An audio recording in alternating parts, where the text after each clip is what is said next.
Hello students, I hope you all are fine at your home and completed the assignment which I gave you yesterday. Now let's start the video. Session 7 to 11 will cover in this video. Okay, so session 7 is grouping object. What is grouping object? Means जैसे आपको पता होगा हम different shapes लेके different images बना सकते हैं, कुछ ड्रॉ कर सकते हैं, डिफरेंट शेप्स बना सकते हैं हम डिफरेंट टूल्स की हेल्प से. ठीक है, बट होता क्या है कि जब हम उसको कहीं पर भी मूव कराते हैं या रोटेट कराते हैं तो वो सिंगल ऑब्जेक्ट की तरह वर्क नहीं करता, क्योंकि वो मल्टीपल ऑब्जेक्ट से मिलकर बना होता है, मल्टीपल शेप से मिलकर बना होता है. तो उसकी क्या सोल्यूशन है? तो उसके लिए हम क्या करते हैं, उसको ग्रुप में डाल देते हैं, उसको ग्रुपिंग कर देते हैं ताकि वो as a single object work करे. चलिए प्रैक्टिकली देख लेते हैं इसको. ये देखिए, मैंने यहाँ से होम टैब पे जाके ले सकते हैं या फिर आप इंसर्ट में जाके शेप से ले सकते हैं. डिफरेंट यहाँ पर आपको शेप्स गिवन है. मैंने यहाँ पर एक शेप ली और इसके बाद मैंने एक और शेप ले ली. थोड़ा सा ड्रॉ कर लेते हैं, कुछ भी ऐसे ही छोटा सा. वैसे तो मेरी ड्राइंग बहुत गंदी है, लेकिन फिर भी थोड़ा सा कुछ ड्रॉ कर लेते हैं. जैसे हमने ग्रुप ये चीज देखी थी एक्सेल में भी. ठीक, तो ये मैंने थोड़ा सा ऐसे बना दिया और इसको थोड़ा सा ऐसे भी बना दिया. ठीक है, तो सपोज दैट हमने ये आपका एक फिगर ड्रॉ की. अब क्या होगा ना कि मैं देखो, आप एक चीज को सिलेक्ट कर पा रहे हो, या तो मैं इसको कर पा रही हूँ, इसको कर पा रही हूँ, इसको कर पा रही हूँ, इसको कर पा रही हूँ. ठीक है, बट अगर आप चाहते हो ये सारे सिंगल एक ऑब्जेक्ट बन जाए, ये 4 ऑब्जेक्ट्स मिलके, तो इसके लिए हम क्या करेंगे, कंट्रोल की प्रेस की हेल्प से आपने कंट्रोल की प्रेस करके रखी और उस सारे ऑब्जेक्ट्स को क्लिक कर दिया. इट मीन्स ये चारों के चारों एक साथ सिलेक्ट हो गए. सिलेक्ट होने के बाद आपने क्या करना है, फॉर्मेट में जाना है. फॉर्मेट में जाने के बाद अरेंज ग्रुप है, अरेंज ग्रुप में जाके आपको ग्रुप नजर आ रहा है, आपको ग्रुप पे क्लिक कर देना है. देखिए, जैसे ही आपने ग्रुप पे क्लिक किया, अब आप जरा इसको देखिए, इसको अब जब मैं इसको उठा के रख रही हूं तो ये सिंगल वर्क कर रहा है, ना कि ये मल्टीपल आपका शेप्स में वर्क कर रहा है. ठीक है, इस तो ये होता है ग्रुपिंग. अब हम देख लेते हैं कि और कौन सा ऑप्शन है जिसके थ्रू हम ग्रुपिंग कर सकते हैं. तो एक तो ये ऑप्शन था, हमने सेलेक्ट किया, फॉर्मेट पे गए और अरेंज में जाके हमने ग्रुप कर दिया. एक तरीका है, राइट क्लिक कीजिए इसको सिलेक्ट करने के बाद, यहाँ पर सेम आपको ग्रुप का ऑप्शन नजर आएगा, आपको ग्रुप कर देना है इसको. जैसे ही ग्रुप करेंगे ये एक सिंगल ऑब्जेक्ट्स में कन्वर्ट हो जाएगा और यहीं से जाके आप इसको अनग्रुप भी कर सकते हैं. ठीक है, तो ये होता है ग्रुप करना. ठीक, अब नेक्स्ट स्लाइड देख लेते हैं, हम नेक्स्ट सेशन देख लेते हैं. अपना नेक्स्ट सेशन है हमारा सेशन 8, इंसर्टिंग स्पीकर्स नोट. अब ये क्या चीज होती है? Good presenter always enhance their presentation well, but there's often one more thing that helps them deliver flawless presentation. Speaker's note. Speaker's note are guided text used by the presenter during a presentation. Actual में क्या होता है कि हम एक presentation तो तैयार कर लेते हैं, बट होता क्या है कि हमें कुछ की पॉइंट्स होते हैं जो एक स्पीकर को, यानी कि जब हम प्रेजेंटेशन को प्रेजेंट करते हैं उस टाइम पे हमें माइंड में रखने होते हैं, वो कभी कभी माइंड से स्लिप हो जाते हैं. तो हम क्या कर सकते हैं, उसको नोट डाउन कर सकते हैं, उस स्लाइड के साथ हम उसको लिख सकते हैं, लेकिन वो आपका स्लाइड शो में नजर नहीं आता. अब उसको कैसे ऐड करेंगे, आप यहाँ पर देखिए, इसके नीचे वाले पोर्शन दिख रहा है आपको, ये देखो, ये मैंने थोड़ा सा इसे बढ़ा दिया. नीचे की साइड देखो, नीचे की साइड मेरा कर्सर नजर आ रहा है. देखो, ऊपर मैंने क्लिक किया तो ये वर्किंग एरिया आ गया है. जो नीचे का आपको स्पेस नजर आ रहा है, ये स्पीकर्स नोट के लिए है, यानी कि स्पीकर्स जो बोलने वाला है, जो प्रेजेंट करने वाला है, उसके खुद के रूट्स. तो मैं यहाँ पर जो भी टाइप करना हो या जो भी मेरे को कुछ रखना हो, तो वो मैं यहाँ पर इसको एज अ नोट्स रख सकती हूँ. ठीक है, जैसे मैंने ये नोट्स रखे हैं, यहाँ पर कुछ भी है, कोई भी टेक्स्ट आप यहाँ पर लिख सकते हो. अब जब मैं इसको स्लाइड शो करूंगी, देखो मैं ना इसी करंट स्लाइड को शो करती हूँ. देखो, मैंने करंट स्लाइड को शो किया, बट आपको क्या स्पीकर नोट नजर आ रहा है? नहीं नजर आ रहा, क्योंकि ये नोट हमारे कभी भी रन टाइम पे नजर नहीं आते. तो ये था हमारा स्पीकर्स नोट. नेक्स्ट है हमारा सेशन 9, रिव्यूइंग कंटेंट्स। अब रिव्यूइंग कंटेंट्स क्या है? You should always review the presentation and make changes if required before you present it to the audience। मतलब जब भी हमें अपनी प्रेजेंटेशन हमारी बन चुकी है और जब हमें उसे ऑडियंस को दिखाना है तो हमें क्या करना चाहिए, उसे एक बार रिफाइन कर लेना चाहिए, या एक बार उसको कंसीडर जरूर करना चाहिए कि उसमें कुछ चेंजेस तो नहीं होने हैं, उसमें कुछ गड़बड़ तो नहीं हो गई है, कुछ रह तो नहीं गया। Presentation software option such as spell check for correcting errors in the presentation. However, it is the presenter's responsibility to check each and every point manually and each slide before attempting to make the presentation। तो वही चीजें हैं कि हमें एक presentation तो बना ली, but हमें उसके बाद एक बार उसको रिव्यूइंग जरूरी है कि उसको देख लेना चाहिए कि कहीं ऐसा तो नहीं है कि उसमें कुछ एरर्स रह गई हों, ग्रामेटिकल एरर हो या कुछ भी किसी भी तरह की कोई एरर हो, तो उसका रिव्यू करना बहुत जरूरी है। और कुछ पॉइंट्स हैं जो हमें अपने दिमाग में रखने चाहिए उसके रिव्यू के टाइम पे या उसको बनाने के टाइम पे। कौन कौन से पॉइंट्स है वो ये देख लीजिए, यहाँ पर 10 पॉइंट्स है। First, know your topic. एक तो आपको अपने टॉपिक के बारे में क्लियरली पता होना चाहिए कि आपकी प्रेजेंटेशन किसके ऊपर बेस्ड है, आपको क्या क्या बोलना है वो आपको क्लियर होना चाहिए। सेकेंड, यूज की फ्रेज अबाउट योर टॉपिक। आपको अपने टॉपिक के बारे में जो की फ्रेजेस हैं वो यूज करने चाहिए प्रेजेंटेशन के टाइम पर। नेक्स्ट है, avoid too much text on each slide. आपकी स्लाइड पे जितना टेक्स्ट कम होगा वो प्रेजेंटेशन उतनी ही आपकी इफेक्टिव लगेगी। मतलब टेक्स्ट आपका कम होना चाहिए, पॉइंट टू पॉइंट होना चाहिए। नेक्स्ट है हमारा, limit the number of slide. यानी कि आपकी स्लाइड्स बहुत ज्यादा नहीं होनी चाहिए प्रेजेंटेशन में कि जो ऑडियंस है वही बोर हो जाए उसको देखते देखते। लिमिटेड होनी चाहिए, जितनी की जरूरत है सिर्फ उतनी ही हो। नेक्स्ट है, plan the layout of your slide.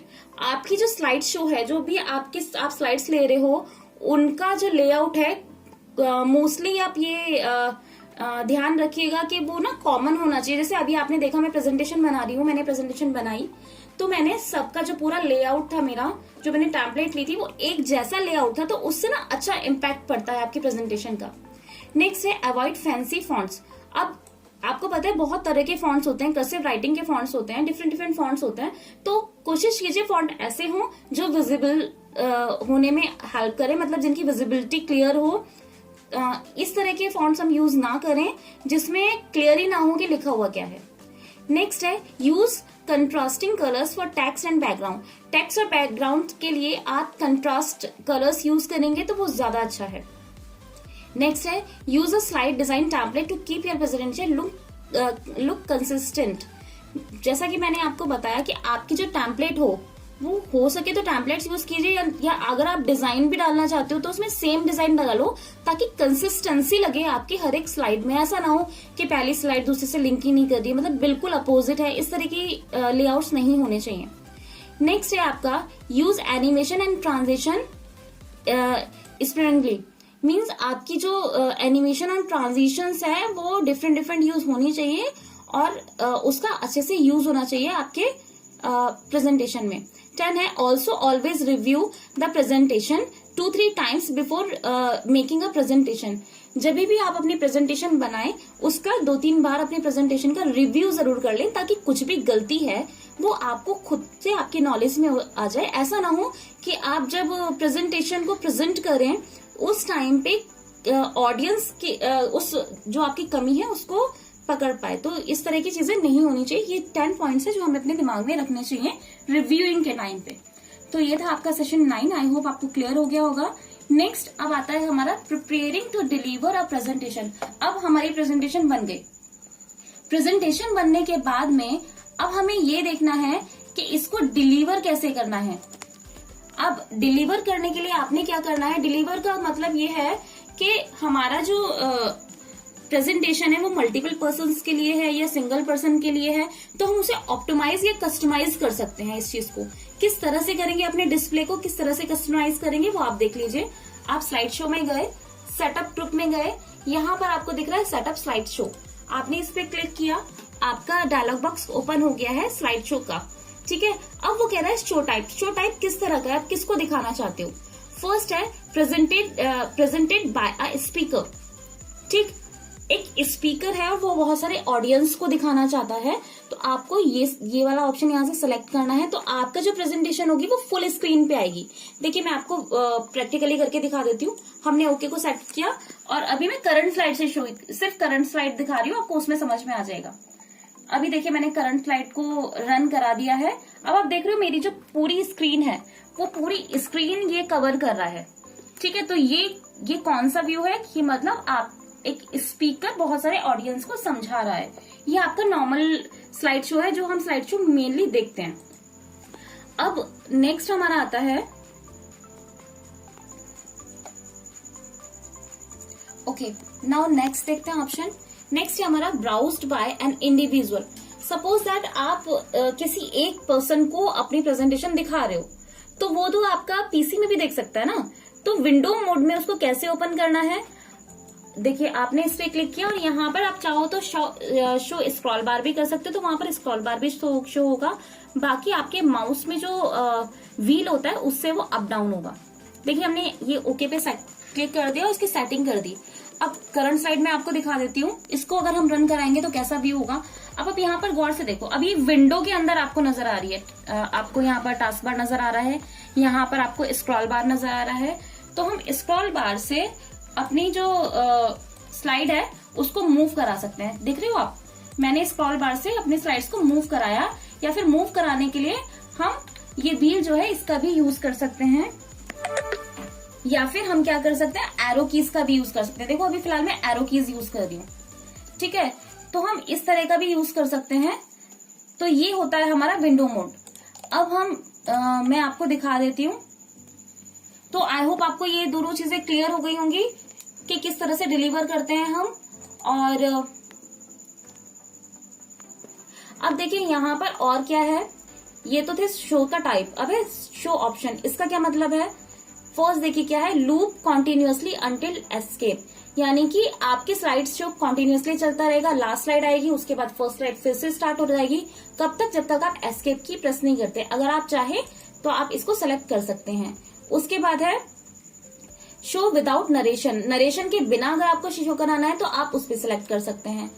अगर आपने जितने भी एनिमेशन लगाए हैं आप उसके बिना शो कराना चाहते हैं अपनी स्लाइड को, तो आप वो उसको भी सिलेक्ट कर सकते हैं।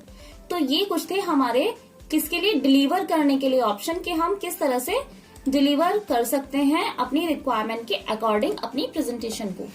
आई होप ये भी क्लियर हुआ होगा आपको। नेक्स्ट देखते हैं। नेक्स्ट है हमारा last one, print a presentation. Means हम अपनी प्रेजेंटेशन को कैसे प्रिंट करें। अब प्रेजेंटेशन क्लियर है, हमारी प्रेजेंटेशन तैयार है। तैयार होने के बाद में आप इस प्रेजेंटेशन को प्रिंट आउट्स भी ले सकते हो, हैंड आउट भी ले सकते हो और आउटलाइन भी ले सकते हो। अब इन तीनों में क्या डिफरेंस है, प्रिंट नोट्स में, हैंड आउट्स में और आउटलाइन में। प्रिंट नोट्स क्या होते हैं, अगर आप प्रिंट नोट्स निकालोगे प्रिंटिंग के टाइम पे, तो आपके स्लाइड में जैसे आपको 1 बाय 1 स्लाइड्स नजर आ रही हैं, ऐसे हर एक पेज पे आपके प्रिंट आउट्स निकल जाएंगे with text, with graphics and ये जितने भी टेम्पलेट्स दी हुई हैं, जो डिजाइन बने हुए हैं, इनके साथ में, ठीक है। एक पेज पे जैसे ये हमारा एक स्लाइड नजर आ रही है, तो एक पेज पे ये पूरा का पूरा प्रिंट होके आ जाएगा। उसके बाद है हमारे हैंडआउट्स। हैंडआउट्स में क्या होता है, अगर आप चाहते हो कि आपके एक ही पेज में आपके पेज कम इन्वेस्ट हो, एक ही पेज में आपके 4-5 स्लाइड्स आ जाएं, तो आप हैंडआउट्स निकाल सकते हो। आउटलाइन में क्या होता है, अगर आपने आउटलाइन सेलेक्ट की तो सिर्फ जो आपका टेक्स्ट है उसका प्रिंट आउट निकलेगा, बाकी ग्राफिक्स नहीं आएंगे। देखिए प्रिंटिंग के लिए हमने क्या किया, ऑफिस बटन में गए, प्रिंट पे क्लिक किया, डायलॉग बॉक्स ओपन हो गया। यहाँ पर प्रिंटिंग के ऑप्शंस है आपके। क्या ऑप्शंस हैं, अब देखो आपको स्लाइड चाहिए, स्लाइड में मैंने आपको बताया कि स्लाइड्स कैसे होते हैं। उसके बाद हैंडआउट्स, हैंडआउट्स में आपको ने जैसे क्लिक किया तो आप देख रहे हो स्लाइड पर पेज पे कितनी स्लाइड आनी चाहिए, यहाँ पर 6 स्लाइड है। आप कम भी ज्यादा कर सकते हो, यहाँ पर मैक्सिमम 9 स्लाइड्स आप ले सकते हो, ठीक है। उसके बाद है आपके नोट्स पेजेस। आप notes pages as a notes भी निकाल सकते हो। आउटलाइन व्यू, आउटलाइन व्यू में क्या होगा, मैंने अभी आपको बताया कि सिर्फ टेक्स्ट प्रिंट होगा, ठीक है। तो ये आपके प्रिंटिंग के ऑप्शंस थे कुछ, ठीक। अब पेज रेंज की अगर हम बात करें तो वो कह रहा है अगर आप सबका निकालना चाहते हो ऑल पे क्लिक कर दो। करंट स्लाइड यानी कि जो आप सिलेक्टेड है उसका चाहते हो तो वहां पर करंट स्लाइड सिलेक्ट कर लो। अब नेक्स्ट है सिलेक्शन। सिलेक्शन का मतलब है कि आपने कोई पोर्शन सेलेक्ट किया, सेलेक्ट करने के बाद सिर्फ आपको उसी पोर्शन का, जैसे सपोज दैट मुझे इस पोर्शन का चाहिए, इतना मुझे प्रिंट आउट निकालना है, तो मैंने इसको सेलेक्ट किया। सेलेक्ट करने के बाद सेम प्रिंटिंग के ऑप्शन पे गए। अब हम प्रिंट रेस्ट में जाके सिलेक्शन पे क्लिक किया और ओके पे क्लिक कर दिया, तो जो सेलेक्टिव पोर्शन है उसका आपका प्रिंट आउट निकल जाएगा। तो ये जो सारे थे आपके, ये आपके डिजिटल प्रेजेंटेशन के ये सारे सेशंस थे जो आपके इसमें कवर हो चुके हैं। तो आई होप आपको ये क्लियर हो चुका होगा सारा का सारा। सारे 11 के 11 सेशन कंप्लीट हो गए हैं, ये क्लियर हो गए होंगे आपके। और इसके बाद मैं नेक्स्ट सैटरडे संडे आपकी ऑनलाइन क्लास लूंगी इसी के ऊपर बेस्ड। तो अगर कोई भी डाउट रह जाता है तो आप मुझसे वहां पर पूछ सकते हैं। और इससे रिलेटेड आपकी एक्सरसाइजेज होंगी, असाइनमेंट आपको दिया जाएगा, आपको वो अपनी नोटबुक में करना होगा। आप वो असाइनमेंट कंप्लीट कीजिएगा। पूरी एनसीईआरटी की जो आपकी जो बुक लगी हुई है ये इसी का ही है एक्सरसाइज जो मैं आपको दूंगी असाइनमेंट, आपको वो कंप्लीट करना होगा और मुझे मेल करना होगा, जैसा आप हमेशा करते हो। फ्राइडे तक आपको मुझे मेल करना होगा। और अगर पॉसिबल हो तो आप इस चैनल को सब्सक्राइब कर दें, क्योंकि प्रॉब्लम ये आ रही है कि जब मैं आपका ऑनलाइन क्लास लेती हूँ तो उसमें मुझे थर्ड पार्टी ऐप यूज करनी पड़ती है, क्योंकि यूट्यूब पे इतना फॉलोअर्स नहीं है। तो मेरा ऑनलाइन यहाँ पर ओपन नहीं हुआ है, मैं लाइव क्लास नहीं ले सकती यहाँ पर, तो इसलिए मुझे थर्ड पार्टी ऐप यूज करनी पड़ती है। तो बेटर है अगर वहीं पे सब्सक्राइबर बढ़ जाएंगे तो मैं डायरेक्टली लाइव आ सकूंगी, आपकी क्लास ले सकूंगी, ताकि ये जो आपको प्रॉब्लम आती है, क्वालिटी का इश्यू होता है, नेटवर्क का इश्यू होता है, ये सब इश्यूज नहीं होंगे। सो आई होप अगर आपको सही लगे तो आप उसको ज्वाइन कीजिएगा, चैनल को सब्सक्राइब कीजिएगा। Okay then, stay home, stay safe, bye bye.